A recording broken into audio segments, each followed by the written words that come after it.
आएगा 10 अक्टूबर को गोरखपुर में कम से कम 5 लाख लोगों के साथ हम गोरखपुर कमिश्नरी को घेर रहे हैं, क्योंकि मुख्यमंत्री योगी आदित्यनाथ उसी धरती का है, वहीं पर हम सरकार को घेरेंगे। क्योंकि सरकार तब तक हमारी बात नहीं सुनेगी जब तक सरकार को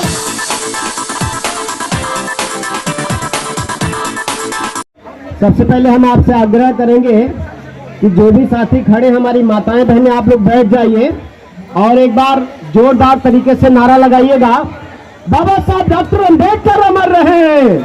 दोनों हाथ ऊपर उठाइए तब नारा लगाइए, बाबा साहब डॉक्टर अम्बेडकर अमर रहे, बाबा साहब डॉक्टर अम्बेडकर अमर रहे, पेरियार रामास्वामी नायकर अमर रहे, पेरियार रामास्वामी नायकर अमर रहे, मनवर कांशीराम साहब अमर रहे, मनवर कांशीराम साहब अमर रहे।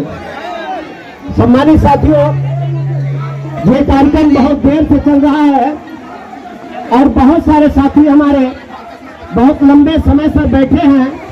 हमारे बाद भी बहुत सारे विद्वान लीडर्स जो आपके बीच में अपनी बात रखेंगे, उनको भी आपको सुनना है।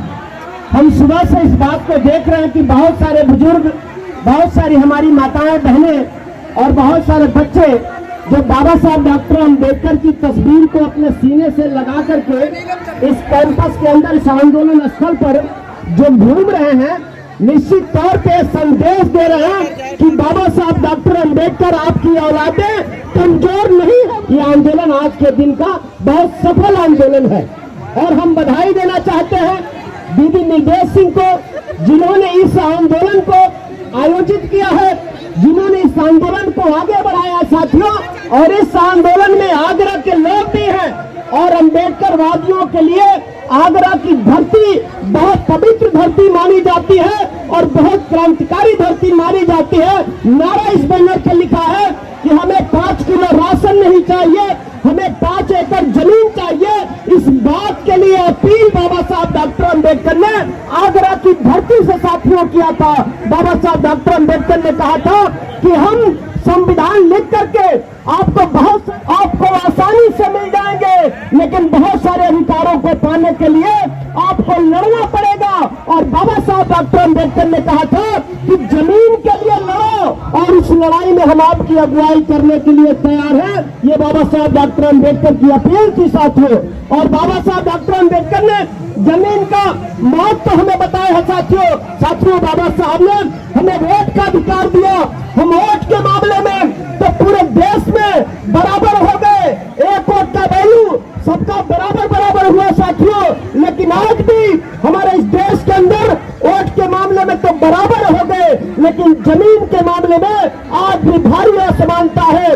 किसी के पास 1000 एकड़ जमीन नहीं इसी भारत के अंदर, किसी के पास 500 एकड़ जमीन इसी भारत के अंदर, किसी के पास 200 एकड़ जमीन है इसी भारत के अंदर, और दलित और पिछड़े गरीबों के पास 1 डिसमिल भी जमीन नहीं है। ये हमारी गरीबी का मुख्य कारण है, यह हमारे अपमानित होने का मुख्य कारण है साथियों। जमीन हमारे पास होती तो हम आर्थिक रूप से भी मजबूत होते। जमीन हमारे पास होती तो हमारी बहन बेटियां दूसरों के खेतों में काम करने के लिए मजबूर नहीं होती। हमें याद है, हम गांव के रहने वाले लोग हैं, हमें याद है कि हमारे लोगों के पास जब जमीन नहीं था, जमींदारों के पास जमीन है तो 12 बजे रात को कटिया के लिए, खेत काटने के लिए, खेत में काम करने के नाम पे हमारी बहन बेटियों को बुलाया और 12 बजे रात को जमीन न होने के नाते हमारी बहन बेटियों का शोषण किया साथियों। अगर जमीन होती तो हमारी बहन बेटियों की आबरू बची होती। और मैं आज डंके की चोट पे कह रहा हूँ साथियों, ये दिल्ली की धरती है, ये जंतर मंतर है। लोग कहते हैं दिल्ली बोलती है, लेकिन मैं कहता हूँ कि दिल्ली बहरी है, दिल्ली सुनती नहीं है। हम सुनाने आए हैं, हम बाबा साहब डॉक्टर अम्बेडकर की औलाद हैं। हम सुना रहे हैं कि आजादी के 75 साल बीत चुके हैं, हमें हमारा अधिकार नहीं मिला है। हमें दवाई फ्री होना चाहिए देश के अंदर, देश के अंदर पढ़ाई फ्री होना चाहिए, देश के अंदर जमीन में हिस्सेदारी सबको बराबर मिलना चाहिए। इस आंदोलन के लिए हम दीदी निर्देश सिंह को बधाई देते हैं, हम इनको धन्यवाद देते हैं। और जितने भी लोग इस आंदोलन में आज सहभागी हैं, मैं आपको बधाई देता हूं साथियों। ये लड़ाई आज के लिए नहीं है, ये लड़ाई अपने लिए नहीं है, ये लड़ाई हमारी आने वाली पीढ़ियों को गुलामी से बचाने के लिए है। इसलिए साथियों, इस जमीन की लड़ाई को हमें आगे बढ़ाना होगा और दिल्ली की धरती से हम आपको न्योता भी दे रहे हैं कि जो उत्तर प्रदेश के अंदर, पूर्वी उत्तर प्रदेश के अंदर जमीन के मुद्दे पर लगातार पिछले 1.5 सालों से हम आंदोलन चला रहे हैं। आइएगा 10 अक्टूबर को गोरखपुर में कम से कम 5 लाख लोगों के साथ हम गोरखपुर कमिश्नरी को घेर रहे हैं, क्योंकि मुख्यमंत्री योगी आदित्यनाथ उसी धरती का है, वहीं पर हम सरकार को घेरेंगे। क्योंकि सरकार तब तक हमारी बात नहीं सुनेगी जब तक सरकार को हम दबाव में नहीं लेंगे और जब तक सरकार को डराएंगे नहीं। और याद रखना साथियों, कोई भी सरकार हमसे ताकतवर नहीं है, कोई भी सरकार बड़ी नहीं होती है। अगर कोई बड़ा होता है तो देश की जनता है, हम बड़ी तादाद में हैं, हम सरकार को बदलने की हिम्मत रखते हैं। और एक बात और, एक माननीय कांशीराम साहब ने कहा था कि लायक लोग रास्ता निकालते हैं। ये माननीय कांशीराम साहब ने कहा था साथियों, इस बात को ध्यान से सुनना, लायक लोग रास्ता निकालते हैं और नालायक लोग बहाना निकालते हैं। जो बहाना वो लोग निकालते हैं जिनको लड़ाई में नहीं आना है, जो लड़ना नहीं जानते, जो 100 सवाल का एक जवाब देते हैं कि हमारी सरकार बना दो, हम सब ठीक कर देंगे।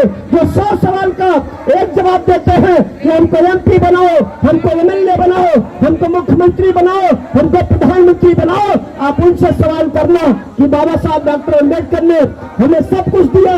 जब हमें पानी पीने का हक नहीं था तो बाबा साहब ने दिया, रास्ते में चलने का हक नहीं था तो बाबा साहब ने दिया, पढ़ने का हक नहीं था तो बाबा साहब डॉक्टर अम्बेडकर ने दिया था। बाबा साहब डॉक्टर अम्बेडकर ने कभी अपनी सरकार नहीं बनाई साथियों, बिना सरकार बनाए सब कुछ दे दिया। तो लायक थे हमारे बाबा साहब डॉक्टर अम्बेडकर, काबिल थे हमारे बाबा साहब डॉक्टर अम्बेडकर। इन्हीं बातों के साथ आप सभी का मैं अभिनंदन करता हूँ, बधाई देता हूँ आंदोलन की सफलता पर। जय भीम, जय भारत।